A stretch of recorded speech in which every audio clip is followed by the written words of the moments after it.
Welcome to Pop Culture Paradox, theories nobody asked for. On this episode, I reflect back to my days with The Queen and I, when I worked with Queen Kong, aka Queen Adrena, aka Matilda the Hun from the Gorgeous Ladies of Wrestling, aka Deanna Booher, an actor who appeared in a multitude of movies and television productions. It all began with a phone call when she reached out to me after discovering my website advertising Wrestling Then and Now, which I was selling out of the same post office where she sold her materials. She was looking for someone to help her put together her autobiography, Amazon Queen Kong, My Life of Glitter, Guts, and Glory. I not only helped her put her book together, but also remastered some of her movies that you are now seeing.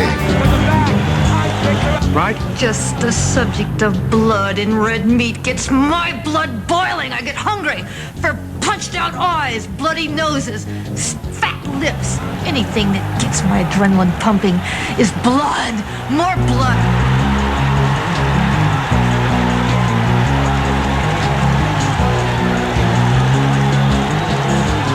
How can you remain feminine when your job is to knock men and women around for a living? Queen Kong, you're nothing but a brutish, spoiled, nasty, egotistical bully. Well, I'll tell you what I am, sucker. I'm broad at the shoulder and I'm broad at the hip, and nobody gives me any lip, because I'm Queen Kong. Don't give me that, Queen Kong. You're nothing but a smart bitch. There is no way our Queen Kong can be beat. I've seen her beat men. I've seen her beat bears. I've seen her beat any type of individual. Our Queen Kong is the undefeated champion in any sport. She will excel. We also shot interviews that documented the twists and turns of her amazing life. The world of pro wrestling was originally denied to this now famous lady grappler, so her only alternative was the mud. I was in mud wrestling before I got into professional wrestling. It kind of happened at the same time, but I started wrestling in collegiate wrestling at El Camino College. I wrestled with boys.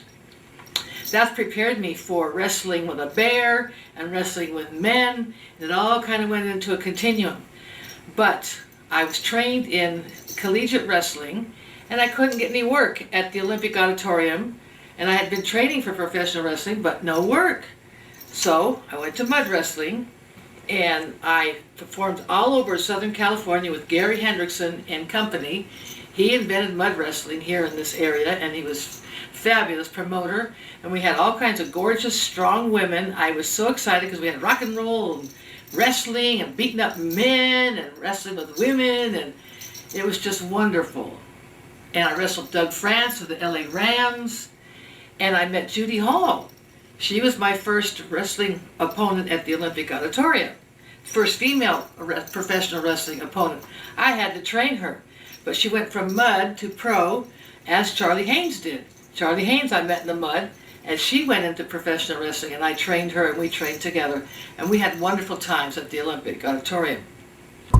Her gigantic appearance gave her an edge, and she was soon offered roles in cult movies like Deathstalker 2 and comedies like How I Got Into College, Mel Brooks' Spaceballs, and Little Miss Millions, which featured the debut of Jennifer Love Hewitt. What about you, Pygmy? Do you have anything low in cholesterol? Yeah, water. Why did you give Madonna here the same as me, plus a big glass of milk? And I'd like a cup of coffee, very strong. Hell, it'll eat through the cup before you get a chance to drink it. The documentary Grunt has rare footage of Queen Kong wrestling with Charlie Haynes, but her biggest role had to have been as the star attraction in David Sullivan's Hellcat Mud Wrestler, which also featured her longtime colleague, Shelley the Burbank Bomber. Here I am with Shelley the Burbank Bomber. This is Shelley before boobs. BB. Her and I went to London with David Sullivan, and we made the exclusive movie, and the only really cool mud wrestling movie ever, called Hellcat Wrestler. Ladies and gentlemen, to the Hellcat Mud Wrestling World Championship, in which the celebrated and legendary Queen Kong to fight the World Championship against Miss Sadistic Sadie and Miss Deathwish. Are you the greatest? I am the greatest. I'm number one. There's no other. I'm infinite. Can't you tell? Are you really the world champion? The absolute world champion in professional wrestling, mud wrestling, oil wrestling, whipped cream wrestling, any sport you name, I'm number one. Hal, tell me more about the legendary Amazonian Queen Kong. How does Queen Kong keep fit? How does she keep fit? First of all, she don't eat any cooked meat. She eats raw meat, raw steak. This gives her the energy. She likes the taste of that blood. You remember the saying, fee, fi, fo, fum, I'll find the blood of an Englishman? Well, it's a woman this time, and I'm going to grind her, make her powder, and I'm going to stomp on her, and I'm going to break her apart. She fights, she likes to make blood, and when she eats, she likes to taste blood. What about men? Do you love wrestling men? I adore wrestling men. I wrestled Doug Fance of the LA Rams. He's 6'5", 280 pounds, and I pinned him also. But my favorite opponent was the Bear. Tell me, how big was he? 750 pounds and 7 foot tall. So Shelley and I went there, and that's where I wrote my song, I Eat Raw Meat. And here I am eating raw meat for the first time at this exclusive restaurant in England. We had a lot of fun. Subject of blood and red meat gets my blood boiling. I get hungry. I want raw meat right now. More raw meat, better. Now, give me meat. Ladies and gentlemen, something extra added attraction. Queen Kong has recorded a record, and you're going to hear it tonight in this arena, singing her new song, Raw Meat, Queen Kong.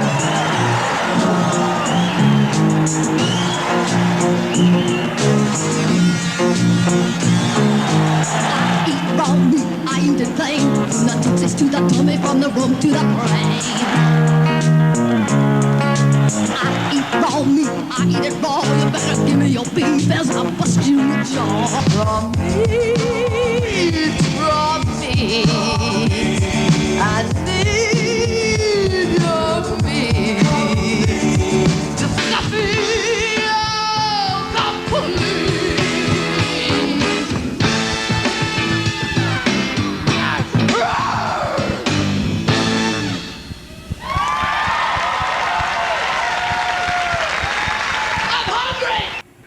Queen Kong had an opportunity to wrestle with comedian Andy Kaufman, but turned him down because he was a jerk.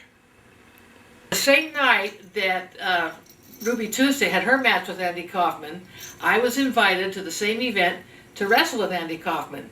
But I said, no, he had a bad reputation for humiliating the women.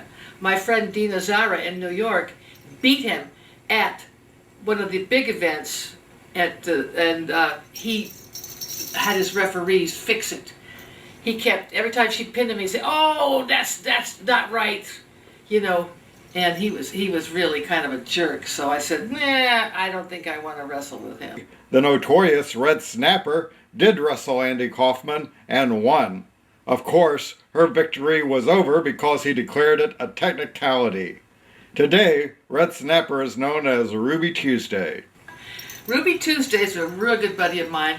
We did mud wrestling all over the nightclub circuit, and then she did Glow with me too. Well, actually, it was POW, Powerful Women of Wrestling. When we split away from Glow, we created POW with David McLean, and that was another troupe that we traveled with, and Ruby traveled on the tour bus with me. And she's a lovely, teeny little thing, but she's a badass. We had a lot of fun. Ruby Tuesday organized a reunion of mud wrestlers from its golden age. Those who showed up truly were the mud queens of a bygone era.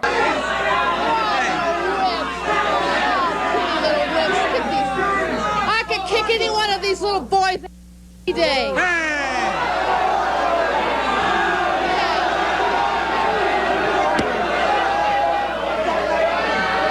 Hi everybody, I'm Queen Kong. Also known as Matilda the Hun from the Gorgeous Ladies of Wrestling. And when I was on Wally, old George Cook, how do you say that? Cook, sorry. And he was in the audience, and he said, and I said, I was proud to be Queen Kong, and he said, Matilda the Hun, Matilda the Hun. I wanted to kill him.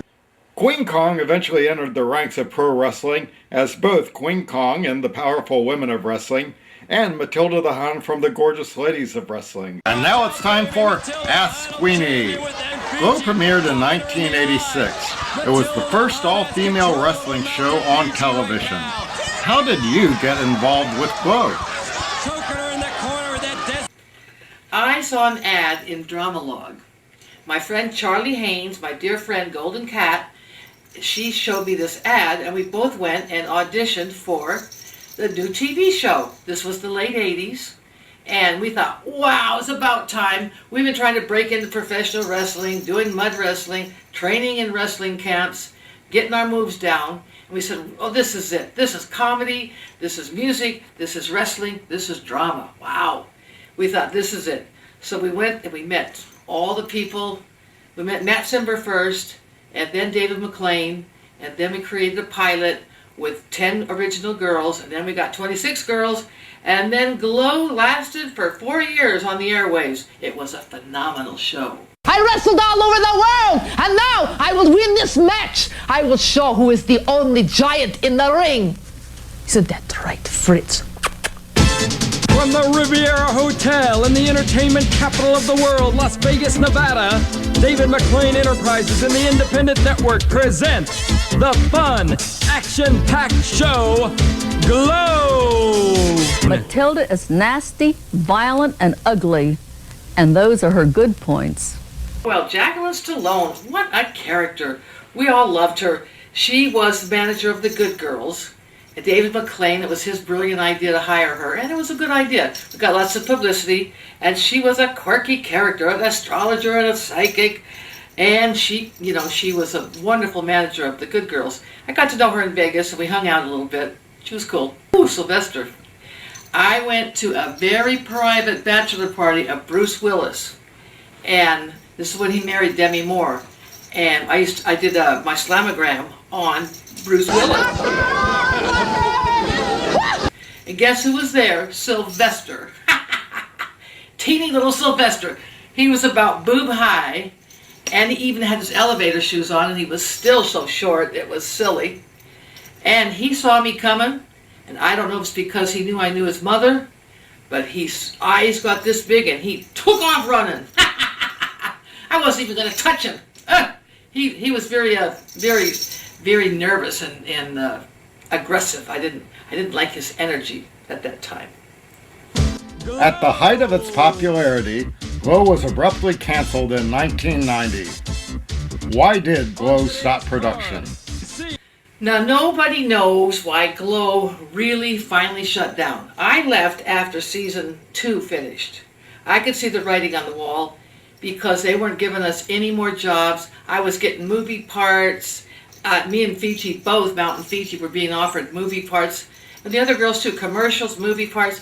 They wouldn't let us have any other work. They wanted to keep us, barefoot and in the ring and stupid in the dark like mushrooms feeding us bullshit. And, they wouldn't let any other entertainment sources come to us. I said, this is bull crap. I want to work, I want to be an actress. And I was an actress before Glow. So I went back to that. But Glow lasted 2 more seasons. And then that's where Big Mama and the Nutchka stayed and Hollywood, and there were still a lot of great characters, and they, trained new girls. One of the new girls they got was Babe, the farmer's daughter. Ooh, she was a luscious little nymphette. And that was Miss Rickless's weakness, was little naughty nymphettes, like Pia Zadora. Woo-hoo. So anyway, he decided to have a little affair with Babe. And it is rumored that Pia Zadora said, if you don't stop your affairs, I'm divorcing you. So you have to shut the show down and get rid of all those naughty little girls. And there are other things. There are other reasons why it may have ended. The reason is that the distributors of the show, who were kind of crooked, they were selling our show. They were, without Rickless's permission, they were selling our show to European distributors. He got mad, and he probably shut the show down for that reason. Nobody really knows. Oh, there's another little rumor, it was just a tax write-off, and nobody wanted to mess with it anymore. Who knows? Nobody knows. And the truth is, it was a phenomenon. If they stayed with Glow, we'd all be millionaires. Even them. They're all broke now, including Rickless. They should have stayed with the glamazon, the girls, the gorgeous ladies of wrestling. They are fools. Last time we actually worked together was when she did The Dog Wedding, which is now available on Amazon.Prime. And that one stars the wrestler Matt Boom. And that one, she pretty much plays herself, and she's the founder of the Queen Kong Dog Church of America, and she officiates dog weddings. Your mother was really a wrestler? Yeah. I didn't know a woman do that. Oh, she was a legend. She toured, she trained, she taught me everything I know. She made all our costumes. I miss her. Sounds like a special woman. She was. Queen Kong passed away on January the 7th, 2022, leaving behind her legacy of film, memories, and glamour, guts, and glory. It was a great experience for professional wrestling and a comedy wrestling show, and it was a phenomenon for women. I didn't want to refer to as Matilda the Hun. I like to be Queen Kong because I created Queen Kong, me and my husband, and who is rest in peace.